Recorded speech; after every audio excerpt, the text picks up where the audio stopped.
Para nabi datang dan pergi. Mereka membangun peradaban, menciptakan sistem keagamaan, menulis kitab-kitab, dan menanamkan aturan. Mereka dihormati, bahkan didewakan. Nama mereka diukir di hati miliaran pengikut. Mereka membawa hukum, menyampaikan wahyu, memperingatkan tentang neraka, dan mengajarkan jalan menuju surga. Tapi nggak ada satupun dari mereka yang berani dengan otoritas diri sendiri berkata seperti ini, dosamu sudah diampuni.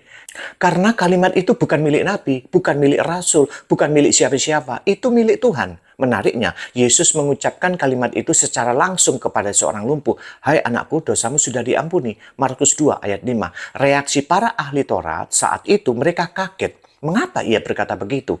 Ia menghujat Allah. Siapa yang dapat mengampuni dosa selain daripada Allah sendiri? Markus 2 ayat 7.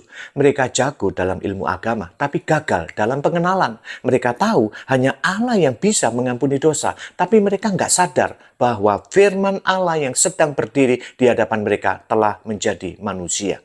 Yesus nggak menarik ucapannya. Ia malah menantang mereka. Manakah lebih mudah mengatakan kepada orang lumpuh itu, dosamu sudah diampuni, atau mengatakan, bangunlah dan berjalan.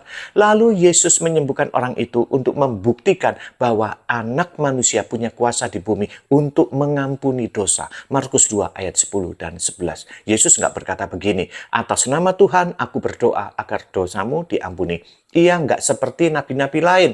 Namun ia berkata dengan otoritas bahwa dia adalah pemilik hukum, dia pemilik surga, dan dia pemilik jiwa manusia. Karena memang begitu adanya. Yesus adalah firman Allah yang menjelma menjadi manusia. Pada mulanya adalah firman, firman itu bersama-sama dengan Allah, dan firman itu adalah Allah. Firman itu telah menjadi manusia dan diam di antara kita. Yohanes 1 ayat 1 dan 14. Jadi jangan samakan Tuhan Yesus dengan nabi manapun atau dengan rasul manapun.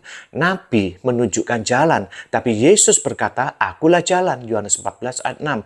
Nabi memohon pengampunan, tapi Yesus memberi pengampunan. Nabi berkata, taatilah Tuhan, tapi Yesus berkata, ikutlah aku. Kalau Yesus bukan Tuhan, maka dia adalah penghujat paling berani dalam sejarah.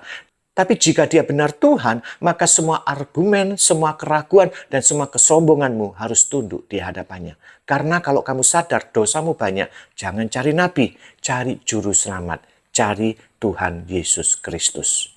Amin.